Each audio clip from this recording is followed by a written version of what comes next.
3 नवंबर को finally result सामने आया। 4 राज्यों के रिजल्ट सामने आ गए। एक राज्य मिजोरम बचा हुआ है, वो कल यानी 4 नवंबर को उसका रिजल्ट आना है। इन 4 राज्यों के रिजल्ट में कांग्रेस को बुरी तरीके से हार हुई है। अगर तेलंगाना को छोड़ दें तो बाकी 3 राज्यों में छत्तीसगढ़, मध्य प्रदेश और राजस्थान में भारी बहुमत से बीजेपी को जीत मिली है। तो इस वीडियो में हम समझेंगे कि दरअसल आखिर बीजेपी को इतनी बड़ी कामयाबी क्यों मिली है और कांग्रेस के लिए क्यों इतनी हार हुई है और कांग्रेस को आने वाले दिनों में इससे क्या कुछ सबक सीखने की ज़रूरत है। मध्य प्रदेश से शुरुआत करते हैं क्योंकि सबसे ज़्यादा जो चर्चा थी वो मध्य प्रदेश की थी, क्योंकि मध्य प्रदेश के बारे में प्रेडिक्शन ये था कि यहाँ पर तो कांग्रेस आ रही है। कई सारे लोगों ने तो अपनी नौकरी छोड़ करके बाज़ाब्ता तौर पर चुनाव लड़ने का प्लान बनाया था। उसमें से निशा बांगरे का आपने देखा होगा, वो एसडीएम के पद पर थीं और लालसा में उन्होंने पद को छोड़ा था, बहाना कुछ और बनाया और पद को छोड़ करके गई। आखिरकार उनको टिकट भी नहीं मिला और इस उम्मीद पर वो गई थी कि टिकट अगर नहीं भी मिलेगा, पार्टी कम से कम राज्य में सत्ता में आ जाएगी तो कुछ ना कुछ भला हो जाएगा, एमएलसी के माध्यम से मंत्रालय मिल जाएगा। लेकिन ऐसा कुछ भी नहीं हुआ और सबसे बुरी हालत यहाँ पर हो गई कांग्रेस की, क्योंकि बीजेपी ने यहाँ पर अभी जब तक हम वीडियो रिकॉर्ड कर रहे हैं तो फाइनल टैली नहीं हो पाई है, लेकिन 160 से क्रॉस कर दिया है आंकड़ा और कमोबेश बस यही रहने वाला है। और सबसे ख़ास बात यह है कि बीजेपी ने यहाँ पर ऑलमोस्ट 49% वोट हासिल कर लिया है, यानी करीब करीब अगर पिछले चुनाव के कंपैरिजन में देखें तो 9% वोट ज़्यादा हासिल किया है बीजेपी ने मध्य प्रदेश में। और ये जो 9% का वोट बैंक होता है, ये बहुत बड़ा इंपॉर्टेंट रोल प्ले करता है किसी भी पार्टी को हराने या जिताने में। कांग्रेस ने 9% को कैसे महसूस नहीं किया कि वो 9% वोट ज़्यादा हो रहा है, पिछले के कंपैरिजन में बीजेपी की तरफ जा रहा है। आमतौर पर ऐसा होता है कि अगर 1 से 2% वोट शिफ्ट हो रहा होता है तो हल्की हल्की ग्राउंड पर हवा महसूस होने लगती है, पार्टियां उसको महसूस करने लगती हैं। लेकिन ये 9% चला गया बीजेपी की तरफ और कांग्रेस को भनक तक नहीं लगी और कांग्रेस इस ओवर कॉन्फिडेंस में लगातार लास्ट तक रही और उसको ये समझ ही नहीं आया कि पूरा ग्राउंड बदल चुका है और वो बीजेपी के पाले में चला गया है। देखिए 9% बहुत होता है, इसलिए मैं बार बार कह रहा हूँ कि अगर मान लीजिए 1-2% हो तो उसकी मिसाल मैं ऐसे ही देता हूँ, जैसे कि बुखार हो किसी को और 97-98 अगर फ़ारेनहाइट बुखार हो तो जाहिर है कि उसके लिए आपको आला लगाना पड़ेगा, तब जाकर के पता चल पाएगा बुखार है कि नहीं है। लेकिन अगर यही बुखार 104 डिग्री हो तो फिर आला लगाने की ज़रूरत नहीं है, हाथ टच कीजिए और पता चल जाएगा कि बुखार है। बिल्कुल इसकी मिसाल ऐसे ही है कि 9% अगर वोट बैंक शिफ्ट हो रहा है बीजेपी की तरफ, इसका मतलब ये है कि बुखार बहुत ज़्यादा था। इसके बावजूद कांग्रेस को समझ नहीं आया और वो हाथ लगाने से भी महसूस नहीं कर पाई। ये कांग्रेस का बड़ा फेलियर रहा और उसके फेलियर के पीछे का कारण अगर हम समझेंगे मध्य प्रदेश में तो ये पाएंगे कि कांग्रेस का ओवर कॉन्फिडेंस बहुत ज़्यादा था मध्य प्रदेश में खासतौर से। इतना ज़्यादा ओवर कॉन्फिडेंस था जैसे कि अखिलेश यादव उत्तर प्रदेश में ओवर कॉन्फिडेंस में थे और चले गए, खाई में चले गए। बिल्कुल इसी प्रकार का ओवर कॉन्फिडेंस कमोबेश कमलनाथ के अंदर भी था। यही वजह है कि आपने देखा होगा जब अखिलेश यादव कह रहे थे कि हमें अलायंस में शामिल कर लो स्टेट लेवल पर भी, तो इन्होंने कमलनाथ ने किस तरीके से अखिलेश वखलेश कह करके इग्नोर किया था। आपने वो तमाम दृश्य देखा होगा और यही कारण है कि अखिलेश यादव ने अलग चुनाव लड़ा।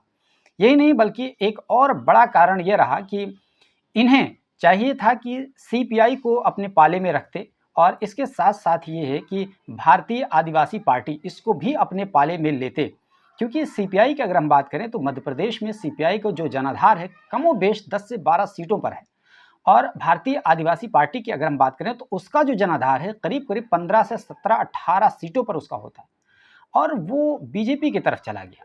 ये है कांग्रेस के हारने का असली कारण मध्य प्रदेश में।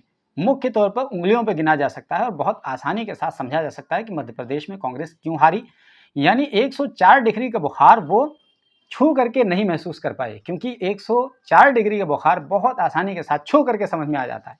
तो 9% वोट बीजेपी को शिफ्ट हो गया और कांग्रेस को हवा तक नहीं लगी और अंत वो कॉन्फिडेंस में रहे कि शायद बीजेपी हार जाएगी और हम जीत जाएंगे। तो ये मध्य प्रदेश से हमने शुरुआत की। अब आइए बढ़ते हैं इसी की ब्रांच, इसी की निकली हुई शाख छत्तीसगढ़ की तरफ।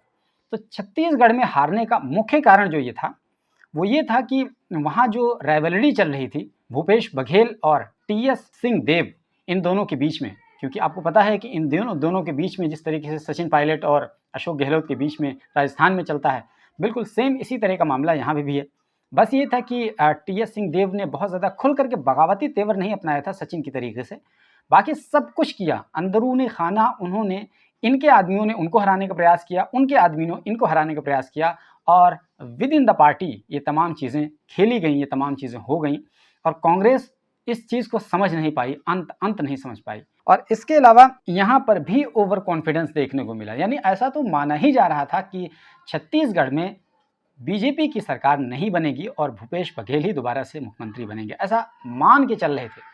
लेकिन बीजेपी अब तक के जो मैं वीडियो रिकॉर्ड कर रहा हूँ तो 50 से क्रॉस कर गई है उसकी सीटें, अंत ऐसा लगता है सेटल ऐसे ही होंगी, 50-55 तक जाएंगी, जबकि यहाँ 90 सीटें हैं कुल और 46 सीटें चाहिए होता है यहाँ पर मेजॉरिटी के लिए। इस तरीके से बाज़ाब्ता तौर पर चुनाव जीत गई बीजेपी छत्तीसगढ़ में भी और अब शायद रमन सिंह वहाँ के मुख्यमंत्री बनेंगे जो पहले भी थे। इसके अलावा अब चलते हैं राजस्थान की तरफ। तो राजस्थान के हारने का जो था वो कई कारण था। एक कारण तो ये था कि कांग्रेस का जो आला कमान था उसने एक तरीके से फ्री हैंड दे दिया था अशोक गहलोत को और ये कह दिया था कि तुम अपने तरीके से चुनाव लड़ो और मैनेज करो और देखो कि कैसे तुम चुनाव लड़ सकते हो। यानी बहुत ज़्यादा केंद्रीय नेतृत्व ने बहुत ज़्यादा सपोर्ट नहीं किया अशोक गहलोत को इस तौर पर कि वो कड़ी से कड़ी जोड़ करके उनके साथ रहे थे और देखते सिचुएशन को, और बहुत ज़्यादा फोकस भी नहीं किया। और यही वजह है कि वहाँ पर बीजेपी के तमाम अंतरकला होने के बावजूद कांग्रेस सरवाइव नहीं कर पाई और ऐसा कहा गया कि कांग्रेस ने कई तरह की योजनाएं भी दी थी, उसके बावजूद ये जो सरकार चलाया 5 साल तक अच्छी थी लेकिन चुनाव बहुत घटिया तरीके से लड़ा, ये ख़राब था। और इसका नतीजा रिजल्ट के तौर पर निकल करके सामने आया कि राजस्थान में बीजेपी ने कामयाबी हासिल की और कांग्रेस ने मेजॉरिटी लूज़ कर दी। अच्छा, ये बात जब हम कह रहे हैं कि केंद्रीय नेतृत्व ने कांग्रेस की गहलोत को फ्री हैंड दे दिया था, उसकी बेसिक वजह ये थी कि बहुत सारे लोगों के लिए केंद्रीय नेतृत्व ने टिकट तय किया था लेकिन अशोक गहलोत ने अंत केंद्रीय नेतृत्व को इग्नोर कर दिया और उन लोगों को टिकट दे दिया जिनको टिकट शायद नहीं मिलना चाहिए था और उनका टिकट काट दिया गया जिनको टिकट मिलना चाहिए था। तो ये केंद्रीय नेतृत्व और स्टेट नेतृत्व दोनों में तालमेल ना होने की वजह से ये चुनाव हार गए राजस्थान में। और राजस्थान के बारे में कहा जाता है कि यहाँ की रोटी उलटती पलटती रहती है, तो वो रिवायत बरकरार रही और राजस्थान के हारने का ये कारण रहा। अब आइए तेलंगाना में बात करते हैं आकर के। और तेलंगाना एक ऐसा स्टेट था जहाँ पर कांग्रेस का प्रदर्शन अच्छा तो रहा, लेकिन कांग्रेस क्यों जीती उसके पीछे अगर आप समझेंगे तो उसके पीछे बहुत क्लियर और स्पष्ट है कि वहाँ पर बीजेपी मौजूद नहीं थी, बस यही कारण था। अगर वहाँ पर भी बीजेपी मौजूद होती तो शायद कांग्रेस की इतनी बड़ी जीत ना होती। ये ट्रायंगुलर फाइट हो जाता पीआरएस, बीजेपी एंड कांग्रेस के बीच में। एमआईएम तो ठीक है, छोटा सा फैक्टर है, लेकिन ये ट्रायंगुलर फाइट होता। लेकिन बीजेपी चूंकि वहाँ पर नहीं थी तो इसी वजह से कांग्रेस को आसानी के साथ भारी बहुमत से जीत मिल गई। असल में केसीआर को रिजेक्ट किया तो उसके अल्टरनेटिव में बीजेपी वहाँ मौजूद नहीं थी, तो ले दे करके कांग्रेस थी, तो कांग्रेस को चुन लिया गया। ये बेसिकली कांग्रेस की कामयाबी तेलंगाना में नहीं कही जाएगी। कांग्रेस इसको लेकर के तेलंगाना में बहुत ज़्यादा अपनी पीठ न थपथपाए। वहाँ के जो स्टेट प्रेसिडेंट थे रेवंत रेड्डी, उन्होंने खूब धरना किया, चरस बो करके रख दिया था तेलंगाना में। और ऐसा फील होने लगा था ग्राउंड पर भी कि आसानी के साथ इस बार चुनाव जीत जाएगी कांग्रेस, और वैसा ही हुआ जैसा कि महसूस किया जा रहा था। क्योंकि शहरी इलाकों में अगर बात करें, हैदराबाद और दूसरे इलाकों में, तो वहाँ केसीआर और ओवैसी का जलवा ज़रूर था, लेकिन जब सुदूर इलाकों में जाते हैं और दूसरे डिस्ट्रिक्ट्स में जाते हैं, गाँवों में जाते हैं, तो वहाँ पर कांग्रेस का बहुत बड़ा बोलबाला था और नाम पहले ही से चल रहा था। हमें एक वीडियो बनाया था तेलंगाना के गांव में जाकर के, और वहाँ जब हमने गांव में जाकर के लोगों से बातचीत की तो लोग वहाँ कांग्रेस का नाम ले रहे थे, और कांग्रेस का नाम लेते हुए कह रहे थे कि केसीआर ने योजना दिया, ये दिया, वो दिया, पानी दिया, फलाना, तमाम बातें कह रहे थे। लेकिन पसंद किसको कर रहे थे? कैंडिडेट के तौर पर वो कांग्रेस को पसंद कर रहे थे। इप्पू तेलंगाना ओका ओरलू उन्नामू, इस वक्त तेलंगाना के एक गाँव में है। ये इसमें पानी आता अम्मा? आता, रोज़ आता। मॉर्निंग, हाँ मॉर्निंग आता, डेली मॉर्निंग में इसमें पानी आता। ओके। तो ये गवर्नमेंट की तरफ से लगाया गया। Okay, very nice. पीने के वाला पानी होता है ये? पीने के, वेरी नाइस। तो यानी गवर्नमेंट आप लोगों को फैसिलिटी दे रही है। ओके, थोड़ा सा एक क्वेश्चन आपसे ऐसे कर लें, ऐसे लगे हाथों।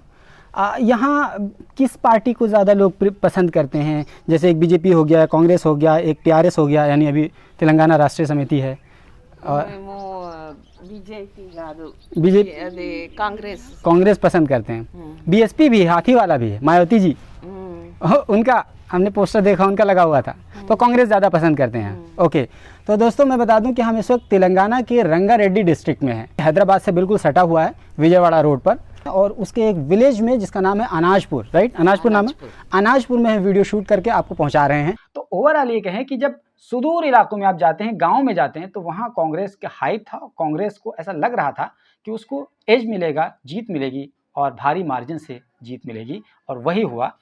तो ये तो 4 राज्यों के नतीजे और उसके मुख्य कारण। लेकिन अब यहाँ पर सवाल ये है कि ये जो सेमीफाइनल था, जो चुनाव हार गई कांग्रेस, अब आने वाले 2024 के फाइनल में क्या कांग्रेस के लिए चुनौती है या फिर कांग्रेस के लिए कुछ राहें आसान होंगी? तो दरअसल सबसे पहले तो अब कांग्रेस को ये सोचना पड़ेगा और नए सिरे से अपनी रणनीति बदलनी पड़ेगी और बनानी पड़ेगी कि 2024 में कौन सा ऐसा मजबूत एजेंडा सेट करें जिस पर हम खुद भी बैटिंग करें और बीजेपी को भी मजबूर करें कि उसी एजेंडे पर वो आकर के बैटिंग करें। अब वो अडानी का इशू हो सकता है, ओबीसी रिजर्वेशन का इशू हो सकता है। हालांकि इन चुनावों में राहुल गांधी ने 2-4 रैलियों में ओबीसी की बात ज़रूर की, रिजर्वेशन वगैरह की, लेकिन कोई बहुत ज़्यादा बड़े पैमाने पर हंगामा मचा करके ये तमाम चीज़ें नहीं कहीं। इसी वजह से इसका कुछ शोर सुनाई नहीं दे पाया और उसका असर नहीं हो पाया। देखिए, राहुल गांधी की अपनी एक इमेज ठीक हुई है, ये बिल्ट हुई है, दो राय नहीं है, इसमें कोई शक नहीं है। लेकिन राहुल गांधी को अब ये बात सोचनी पड़ेगी कि केवल आपके इमेज से बहुत ज़्यादा अब कुछ फ़र्क पड़ने वाला नहीं है, क्योंकि जो बीजेपी का कोर वोटर है, अब बीजेपी के कोर वोटर का एकदम मत स्पष्ट हो गया है कि उसको महंगाई से कोई दिक्कत नहीं है, उसको जो चाहिए वो राष्ट्रवाद का मुद्दा चाहिए, उसको मंदिर चाहिए और उसको वो तमाम चीज़ें चाहिए जो उसकी भावनाओं से जुड़ी हुई हों, धर्म का बोलबाला हो, ऐसा बीजेपी का कोर वोटर चाहता है। तो जब बीजेपी का कोर वोटर ये चाहता है तो आप उस कोर वोटर को फोड़ने का प्रयास आप नहीं कर सकते हैं कुछ लोभ और लालच दे करके। शायद आपके लोभ और लालच को वो इस्तेमाल भी कर लें, लेकिन आपको वोट नहीं देंगे क्योंकि वो बीजेपी को कोर तरीके से दिल से पसंद करते हैं। तो आपको तो पहली ये स्ट्रेटजी अपनानी पड़ेगी कि उन कोर वोटर्स पर फोकस नहीं करना चाहिए, उस पर अपना वक्त व्यर्थ नहीं करना चाहिए। हाँ, अलबत्ता उसके अलावा जो बड़ी संख्या है, जो बीजेपी के कोर वोटर्स नहीं हैं, या तो बीजेपी के खिलाफ है या तो फिर स्विंग वोटर्स हैं, वो सिचुएशन के हिसाब से बदलते हैं। आपको उनको फोकस करना पड़ेगा और उनको एकजुट करना पड़ेगा।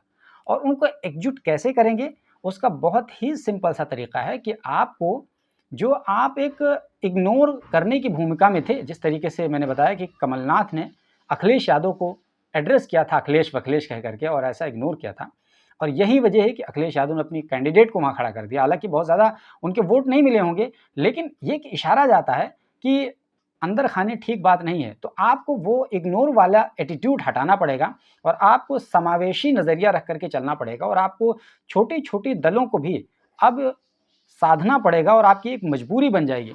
मैंने जैसा कि आपको बताया कि मध्य प्रदेश में भारतीय आदिवासी पार्टी हो, सीपीआई हो और अखिलेश यादव की पार्टी हो, आपने केंद्रीय सतह पर आपने अलायंस तो बनाया, इंडिया अलायंस, लेकिन आप स्टेट असेंबली में ओवर कॉन्फिडेंस के चक्कर में इनको इग्नोर कर गए और उसका नतीजा ये आपकी नज़रों के सामने निकल करके सामने आ गया। तो आपको हर हाल में छोटे छोटे अलायंस को बहुत ही सीरियस लेना पड़ेगा और 2024 के लिए उनको ये मानना पड़ेगा कि ये हमारे कोर अलायंस हो सकते हैं और अब इन्हीं के ज़रिए से हमारी नैया पार लगेगी।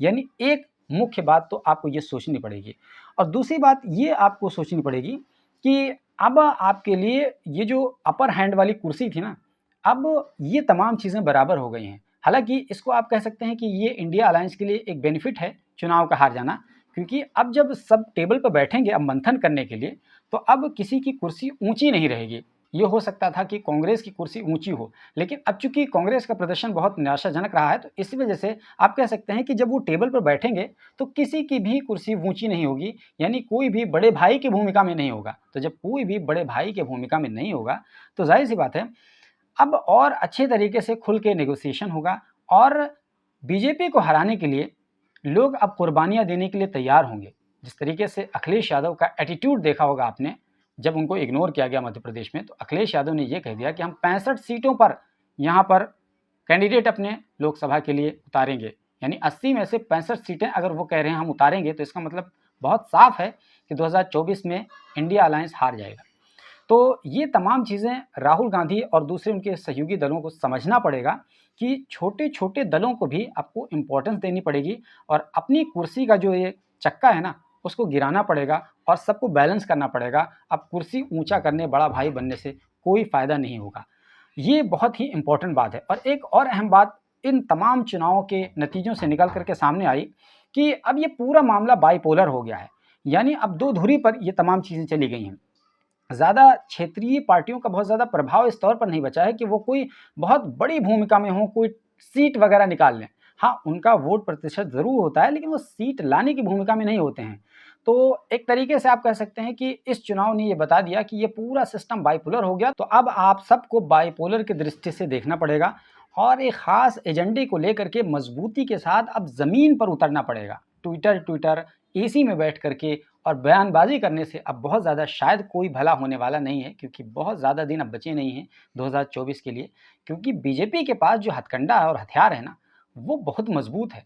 क्योंकि आने वाले दिनों में राम मंदिर का जब उद्घाटन होगा तो आप देखेंगे कि करीब 1 महीना तक चैनलों पर चलेगा और पूरा हंगामा रहेगा और भावनात्मक तरीके से लोग इस तरीके से बीजेपी के साथ जुड़ेंगे कि आप वहाँ पर उड़ जाएंगे, हवा हो जाएंगे, अगर आपने कोई मजबूत और ठोस हिकमत अमली नहीं अपनाई तो ये बात आपको समझना पड़ेगा। इंडिया अलायंस के घटक दलों को समझना पड़ेगा और अपनी रणनीति को इसी एतबार से बनाना पड़ेगा और ये दिखाना पड़ेगा कि आप 2024 में मोदी जी से ज़्यादा उपयोगी साबित हो सकते हैं देश के लिए। तभी देश की जनता आप पर भरोसा करेगी और आपके लिए कुछ भला हो पाएगा। वरना सेमीफाइनल तो आप हारे ही हैं और फाइनल भी आपके हाथ से जाएगा। तब फिर आप 5 साल और इंतज़ार कीजिएगा और वो 5 साल शायद बहुत ज़्यादा देरी आपके लिए पैदा कर देगा। बहरहाल ये हमारा विश्लेषण था। हमने बहुत चीज़ों को करीब से देखा और गौर से समझा, समझने के बाद हमने आप तक पहुँचाया। हमारा ये विश्लेषण आपको कैसा लगा? आप इस पर अपनी राय ज़रूर दीजिए और हमारे चैनल पर पहली बार आए हैं तो प्लीज़ ज़रूर सब्सक्राइब कर लीजिए, क्योंकि हम इस जैसे वीडियोज़ आपको बनाकर देते रहते हैं।